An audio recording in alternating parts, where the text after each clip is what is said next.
सल्तनत काल के स्रोतों का अध्ययन किया और उसके बाद जब हम मुगल काल में प्रवेश कर गए तो हमने बाबर, हुमायूं और अकबर के शासनकाल से जुड़े हुए स्रोतों का अध्ययन किया। अब आगे चलते हैं। जिस तरह से बाबर ने अपनी आत्मकथा लिखी थी, उसे आत्मकथा ही बोलते हैं आमतौर पर, अपने संस्मरण लिखे थे, उस पुस्तक का नाम है तुजुके बाबरी।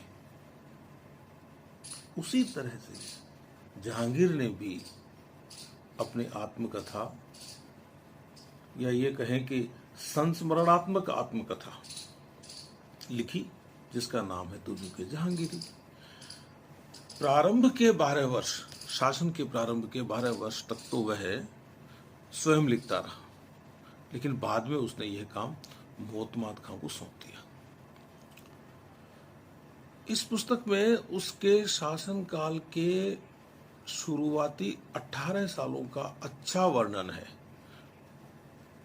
या यूं कहना चाहिए कि अच्छा रिकॉर्ड है। इसमें युद्ध भी शामिल हैं, विद्रोह भी शामिल हैं, सेनापतियों के और दूसरे अधिकारियों की पदोन्नतियों का विवरण भी है। इस लेखन को देखकर हम उस समय के राजनीतिक, सामाजिक, सांस्कृतिक हालात को समझ सकते हैं। दरबार में जो कुलीन लोग नियुक्त थे, उनके स्वभाव, उनके चरित्र के बारे में भी लिखा हुआ है। अंतरराज्यीय संबंधों का उल्लेख भी है। और जो खास बात है, वैसे तो सारी बातें ही खास हैं,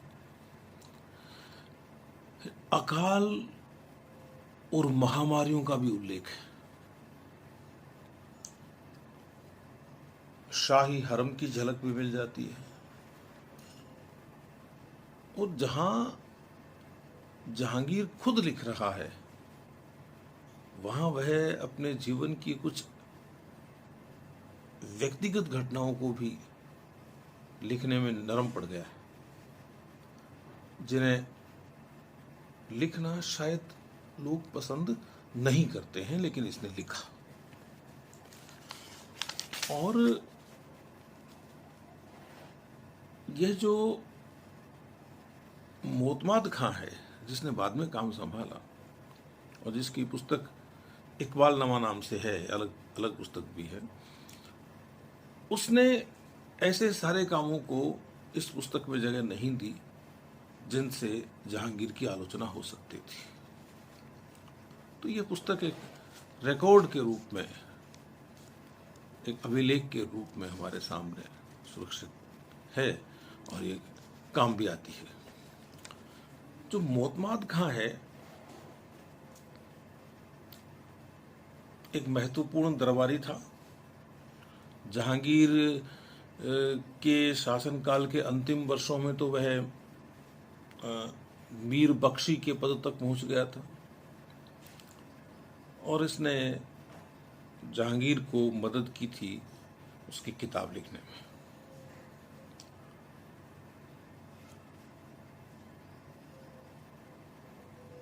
यह भी जाहिर है कि जहांगीर के खिलाफ जब शहजादे खुर्रम ने बगावत की थी, जो बाद में शाहजहां बना, उससे यह मोतमाद खां भी जुड़ा हुआ था।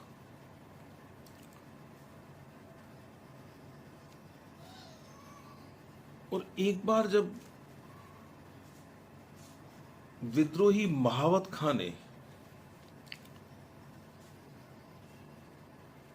जहांगीर और नूरजहां को कैद कर लिया था, तो उनको छुड़वाने में भी इस आदमी की बड़ी भूमिका थी। इसने जो किताब लिखी है मोहतबाद खां ने, इसका नाम है इकबालनामा, और यह शाहजहां के काल में जाके पूरी हुई है।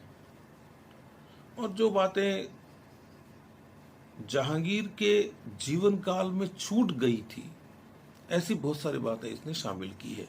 3 भागों में यह है इकबालनामा। पहले भाग में तो हुमायूं की मौत तक, मुगलों के प्रारंभिक समय से लेकर, दूसरा भाग अकबर के लिए है, और तीसरा भाग जिसे इसने अलग से नाम दिया इकबालनामा जहांगीरी, यह जहांगीर से संबंधित है। जो प्रारंभ का वर्णन दिया है इसने जहांगीर का, वो तो उसने तुझू के जहांगीरी से ही ले लिया, उसमें जहां जरूरी था वहां उसने करेक्शन कर लिया और उसी को रखा। और शाहजहां के गद्दी पर बैठने से पहले तक का वर्णन ये करता है। एक तरह से मोतबाद खां की किताब तुझू के जहांगीरी का ही पूरक भाग है। इसने कई जगह लिखा है कि जहांगीर का भाग्य ने साथ नहीं दिया, और वो जो शहजादा खुर्रम विद्रोह करता है, उस विद्रोह का वर्णन देने में ये बेईमानी कर गया। उसने कहा कि ये जो खुर्रम ने बगावत की है अपने बाप के खिलाफ, यह बगावत इसलिए की गई है कि नूरजहां का व्यवहार अच्छा नहीं था खुर्रम के प्रति। मान ली बात, यह भी एक कारण था, लेकिन एकमात्र यही कारण नहीं था बगावत का। लेकिन इसने खुर्रम को दोष क्यों नहीं दिया? क्योंकि यह खुद इस विद्रोह में शामिल था, जुड़ा हुआ था खुर्रम से। तो ये थोड़ा सा ध्यान देना चाहिए। और बाद में जब उत्तराधिकार की लड़ाई हुई तो यह नूरजहां के खिलाफ हुआ था। खैर, एक इतिहासकार हुआ है मोहम्मद हदी, उसकी किताब है ततिम्मा वाक़ियात जहांगीरी, टुकड़ों टुकड़ों में लिखी हुई है। एक ख्वाजा कामगर गरियत खां हुआ है जिसने मासिर जहांगीरी लिखा। जहांगीर ने अपने शासनकाल के 3रे वर्ष में इसको कहा था कि तू ये किताब लिख, और इस आदमी ने कुछ बातें ऐसी लिख दी जो दरबार पर पलने वाले लोग लिखते नहीं आमतौर पर। इसने लिखा है कि जहांगीर अपने बचपन में कामचोर था, काम नहीं करना चाहता, आलसी था, आलसी था, और इसने अपने बाप का विश्वास खो दिया, अकबर का विश्वास नहीं रहा। लेकिन अकबर की मजबूरी थी जहांगीर, बताएंगे जब अकबर की बात करेंगे। और इसने यह भी लिख दिया कि अबुल फजल के कत्ल में जहांगीर की भूमिका थी, यह बात भी लिख थी। एक इतिहासकार हुए हैं ग्लैडविन, उन्होंने जहांगीर के शासन पर एक किताब लिखी है, उसमें उन्होंने इस पुस्तक की बड़ी मदद ली है, मासिर जहांगीरी की, गरियत खां की जो किताब थी उसकी। एक अज्ञात लेखक है, नाम नहीं पता, किताब मिली है इंतखाब जहांगीर शाह। ये जहांगीर के किसी संकेत मिलते हैं, किसी छोटे कर्मचारी ने लिखी थी। और ये जहांगीर के स्वभाव, उसकी आदतें और इसके द्वारा किए गए दान पुण्य, कोई सार्वजनिक रूप से जनता की भलाई के लिए कोई कार्य किए गए हैं, उनका वर्णन करता है। एक बात स्पष्ट हो जानी चाहिए, फिरोज तुगलक को पढ़ेंगे आप तब आप जानेंगे कि उसने भी बहुत सारे सार्वजनिक और धार्मिक कार्य करवाए थे। और ये सार्वजनिक और धार्मिक कार्य करवाने का विवरण बादशाहों का भी बहुत मिलता है। यहां यह स्पष्ट हो जाना चाहिए कि जो राज्य इस्लाम के नियमों से संचालित है, जहां यह माना जाता है कि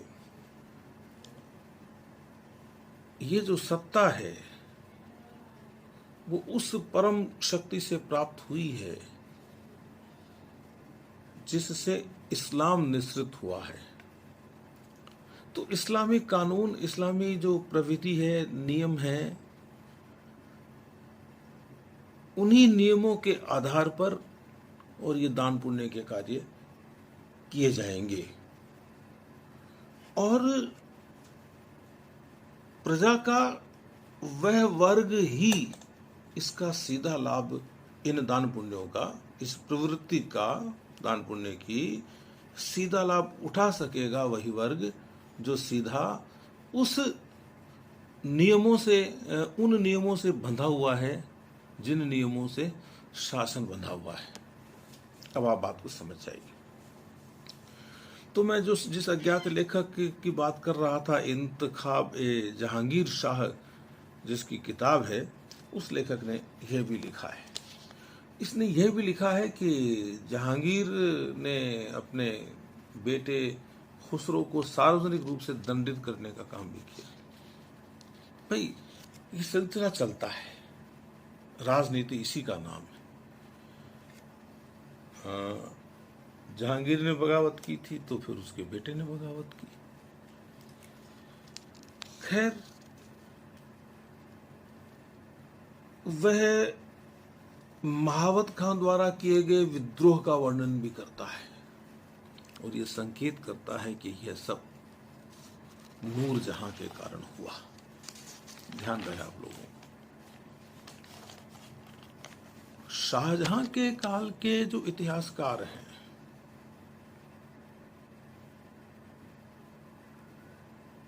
उनको पढ़ते समय हमें एक किताब पादशाहनामा का ध्यान सबसे ज्यादा रखना चाहिए। और वो किसी एक आदमी ने नहीं लिखी।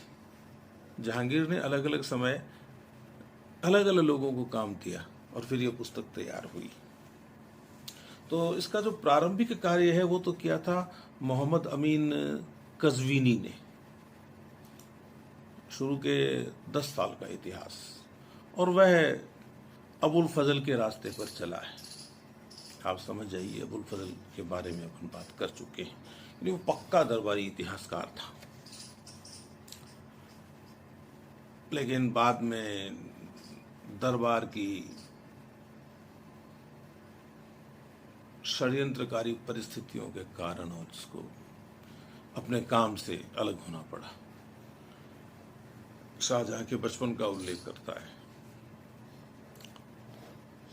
और उसकी शिक्षा दीक्षा का उल्लेख करता है। अच्छी फारसी भाषा में लिखी हुई किताब है, ये भाग है उसका, पादशाहनामा का।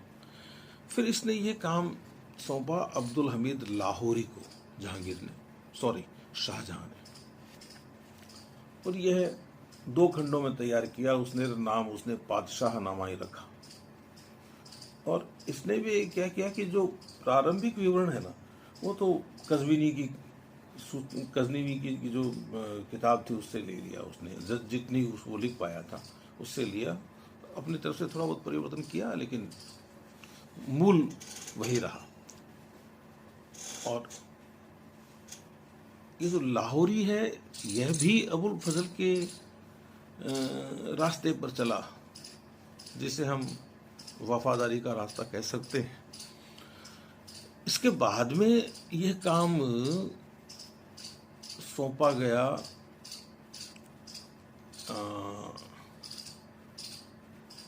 मोहम्मद वारिस को, जो लाहौरी का शिष्य था।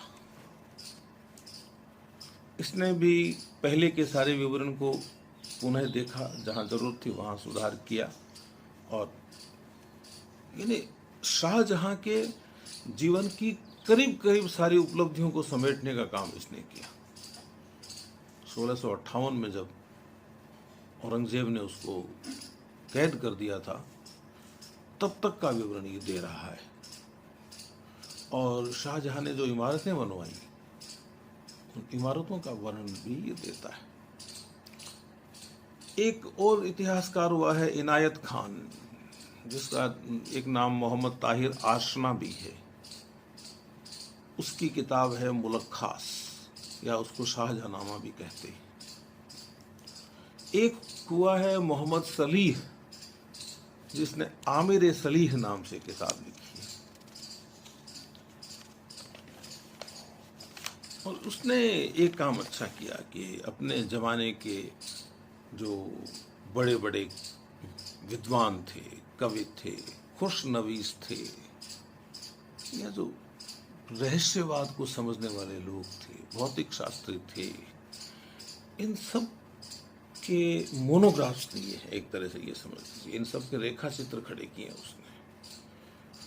एक सूची भी दी है कि किस जो बड़े पदाधिकारी की दरबार में क्या स्थिति है। वो सेनाधिकारी भी हो सकता है। और इसके बाद में एक नाम महत्वपूर्ण है, वो है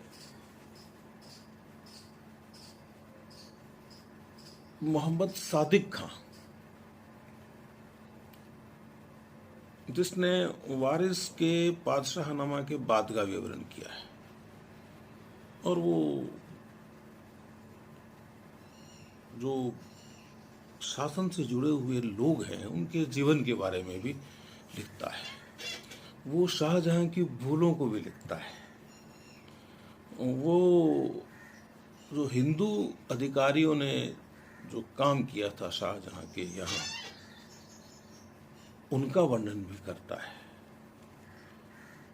वो यह भी कहता है कि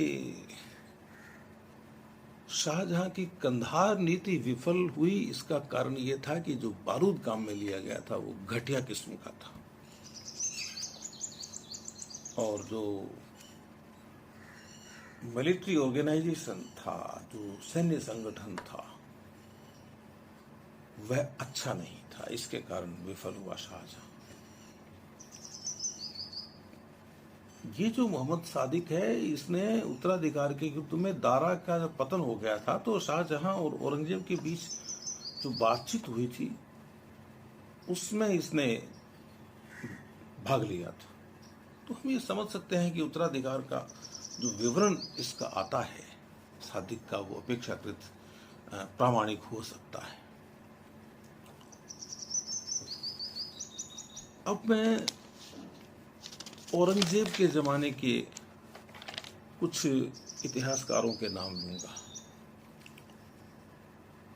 औरंगजेब एक ऐसा व्यक्ति था जो जानता था कि मैं जो कर रहा हूँ उसे भविष्य में अच्छा नहीं बताया जाएगा। तो उसने कहा कि ये इतिहास लिखने की क्या जरूरत है। उसकी रुचि नहीं थी, मैं ये कहना चाहता हूं आपको। कट्टर था, इसलिए उसके दरबार में उन्हीं विद्वानों की भीड़ ज्यादा हुई जो इस्लामी परंपरा से जुड़े हुए थे। एक जमाना अकबर का था, अकबर में लाख कमियां थी, लेकिन उसमें यह एक गुण तो था कि वो धार्मिक दृष्टि से सुनना सभी को चाहता था। करता था मन की, लेकिन सुनता था, जिज्ञासु था वह। और यह एक ही पक्ष से सोचने वाला व्यक्ति था औरंगजेब। फिर भी एक मिर्जा मोहम्मद काजिम हुआ, जिसको इसने कहा कि तुम लिखो, तो शुरू के 10 साल का विवरण लिखा उसने आलमगीरी के नाम से, लेकिन बाद में इसने उसको रुकवा दिया और अपने शासन के 21वें वर्ष में तो इसने आदेश ही निकाल दिया कि कोई इतिहास लिखेगा ही नहीं, कोई इतिहास नहीं लिखेगा। लेकिन मैं आपको एक बात बताऊं, अपने अंतिम वर्षों में जब औरंगजेब कमजोर पड़ गया ना, तो इतिहास लिखने वाले इतने लोग पैदा हो गए कि उन पर अलग से बहुत बड़ा काम किया जा सकता है। यह जरूर है कि वो इतिहास औरंगजेब के संरक्षण में नहीं लिखा गया, लोगों ने अपने अपने हिसाब से लिखा। और उसमें एक नाम आता है मोहम्मद हाशिम, जिसे खाफी खां भी कहते हैं। उसने गुप्त रूप से लिखा और वही सबसे ज्यादा विश्वसनीय है जो मिला है उसमें। उसकी किताब है मुंतखाबुल लुआब। लेकिन उसने बहुत सारी बातें कही है औरंगजेब के बारे में, लेकिन उसने एक और बात भी कही है कि मैं इतनी सी किताब में उस बादशाह के 50 वर्षों के शासन का विवरण कैसे समाहित करूं। यह तो समुद्र को घड़े में भरने जैसा है। तो मतलब कहने का यह है कि मैंने कोई बहुत ज्यादा सूचनाएं नहीं दी है, ये ध्यान रखना। खाफी खान को उसने औरंगजेब ने 1694 में एक बार मुंबई भी भेजा, वहाँ के यूरोपीय उपनिवेश में अपना दूत बनाकर। और इसका तो खाफी खान नाम है, वो बाद में मोहम्मद शाह ने दिया, मोहम्मद शाह रंगीला। आप जान जाएंगे रंगीला का मतलब जब आप पढ़ेंगे। वैसे नाम उसका कोई ये जो नाम है मोहम्मद शाह रंगीला, ये रंगीला उसका कोई आधिकारिक नाम नहीं है, ये लोगों का दिया हुआ नाम है। अब आप अनुमान लगा लीजिए कि लोगों ने ऐसा नाम क्यों दिया।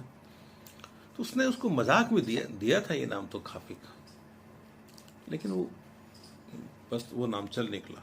इसकी किताब में बाबर से लेके और मोहम्मद शाह के 14वें वर्ष तक यानी 1733 ईस्वी तक का वर्णन है। और एक किताब है जिसका जिक्र मैं कर चुका अभी पहले, आलमगीरी नाम से, और उसके बाद में ये मुंतखाबुल लुआब। तो ये बड़ी महत्वपूर्ण किताबें। एक किताब है मासिर आलमगीर, या उसको मासिर आलमगीरी भी कह देते। ये लिखी हुई थी मोहम्मद साकी मुस्तैद द्वारा औरंगजेब के मरने के बाद में। करीब 541 पृष्ठों की किताब है और कोई बहुत ज़्यादा विवरण नहीं देती है, जबकि जो मोहम्मद काजिम की किताब थी वो 1107 पेज की है और उसमें शुरू के 10 सालों का विवरण ही है। तो लोगों ने औरंगजेब के मरने के बाद में बहुत सारी किताबों को जाहिर किया, बस ये आप ध्यान रखिए। एक हुआ था अकिल खान रजी, उसकी किताब है जफरनामा आलमगीरी। जदुनाथ सरकार साहब कहते हैं कि उसने ऐसी बातें लिखी हैं जो यदि उसका मालिक जिंदा होता तो पसंद नहीं करता। एक हुआ है भीमसेन, उसकी किताब है नुस्खा-ए दिलकुशा। औरंगजेब के समय जो दक्कन की स्थिति थी उसका विवरण है, बहुत अच्छा है इसमें, क्योंकि ये दक्कन में ही रहा था। इसका पिता था रघुनंदन, बड़ा भाई भगवान दास था, जिसको दयानत राय भी कहते हैं। तो वो मुगल सेवा में था, वो रेवेन्यू डिपार्टमेंट में काम करता था। भीमसेन बुंदेला सरदार दलपति राव के यहाँ काम करता था और इस नाते औरंगजेब की सेना से जुड़ा हुआ था। तो बहुत यात्राएं की इस आदमी ने, दिल्ली से कन्याकुमारी तक की सरकारी यात्रा की थी उसने। तो उसका विवरण है, आत्मकथ्यात्मक शैली में है, लेकिन 1656 से लेके और जब औरंगजेब हैदराबाद पर हमला करता है और 1709 में कामबख्श की मौत तक का विवरण देता है। एक किताब है फुतुहाते आलमगीरी, जो ईसरदास की लिखी हुई है, गुजरात का था ये, लेकिन इसकी पोस्टिंग जोधपुर में थी, तो इसके विवरण में अपने राजस्थान से जुड़ी हुई सूचनाएं भी हमको मिल जाती है। एक किताब है मोहम्मद कासिम की इबरातनामा, तो औरंगजेब की नीतियों से संबंधित सूचनाएं मिलती हैं इसमें। एक किताब है तारीख चगताई मोहम्मद हादी की, और इसी नाम से तारीख चगताई नाम से एक किताब मोहम्मद शफी तेहरानी की भी है। और ये जो तेहरानी है, ये औरंगजेब की बाद की बातें बता रहा हूं मैं आपको कुछ। नादिर शाह का हमला हुआ था 1739 में दिल्ली पर, और जो लूटमार उसने की थी, तो उस समय उसके एक शाही आदेश जारी हुआ और उसमें ये कहा गया कि भाई अब वो तो लूट के चला गया बादशाह द्वारा, लेकिन अब इतिहास जो लोग लिखने वाले हैं वो लोग अपना काम छोड़ के और बाकी लोग अपना काम करें।